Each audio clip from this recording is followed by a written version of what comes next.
কলা গাছটারে প্রথমে একটু খাইরা লইলাম, কারণ হচ্ছে বিলেটটাই লুলোয় এটা দাগ কম।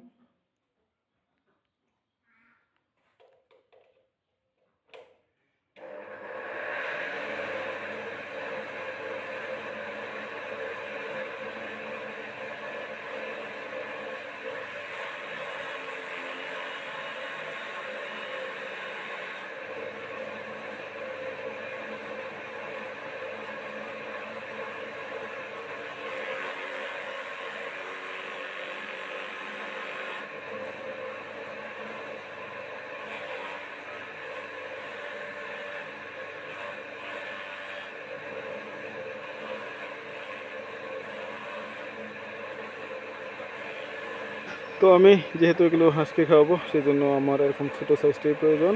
তো এর সাথে আমি কিছু ফিড বা হাঁসের খাদ্য মিক্স করে দেবো, যাতে কম ফিডে, কলা গাছ যেহেতু বেশি খায়, কম ফিডে আর কলা গাছে মিশ্রণ করে অর্ধেক ফিড অর্ধেক কলা গাছ কাটা দিলে আমার খাদ্য খরচটাও কমবে। আর হাঁস যেহেতু কলা গাছ খায়, আমার ফিডটা একটু কম খায়, তো ওদিক দিয়ে হাঁস এই ওসিলায় যাতে এই কলা গাছের সাথে ফিডগুলো কাজে লাগে এবং খায়।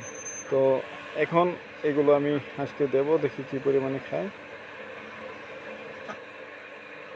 তো আমি যেহেতু প্রায় সময় কচুরিপানা এনে দেই, লতা পাতা গাছ এগুলো দিই, হাঁস যেহেতু এগুলো খায়, আর হাঁস অবশ্যই প্রাকৃতিক খাবারটা বেশি খায়, যে কলা গাছ, বিশেষ করে আমার উঠানে কয়েকটা কলা গাছ আছে, সেগুলোর গাছে যে মোতা সহ খেয়ে ফেলে এরা, মানে খুব একটা বাড়ি অত্যাচার করে যে কলা গাছ আর রাখতে পারছি না বাড়িতে।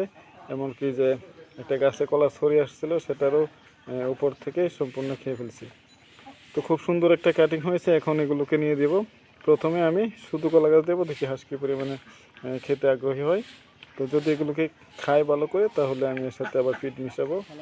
তো এখন ট্রায়াল স্বরূপ টেস্টিং হচ্ছে যে আমার কাজটা কেমন হয়।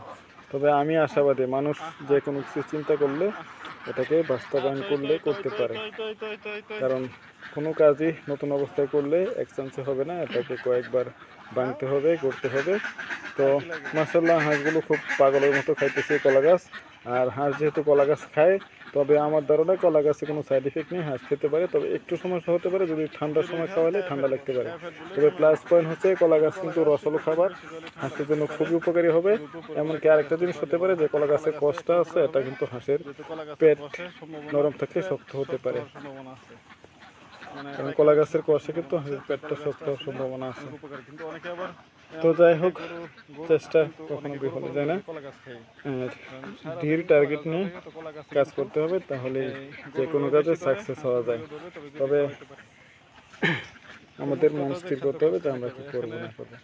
তো যেহেতু হাঁসগুলো এগুলো খাচ্ছে খুব সুন্দর করে, খুব অল্প সময় এগুলো সাপোর্ট করে দেবে, তো আরেকবার এনে ফিরে সারতে হবে। তো আপনারাও ইচ্ছে করলে এরকম আজকে খাদ্য খরচ কমাতে পারেন। খুব দেখতে খুব সুন্দর, দেখতে বাঁধাকপির মতো দেখা যায়। তো হাঁস এগুলোকে খুব মজা করে খাবে।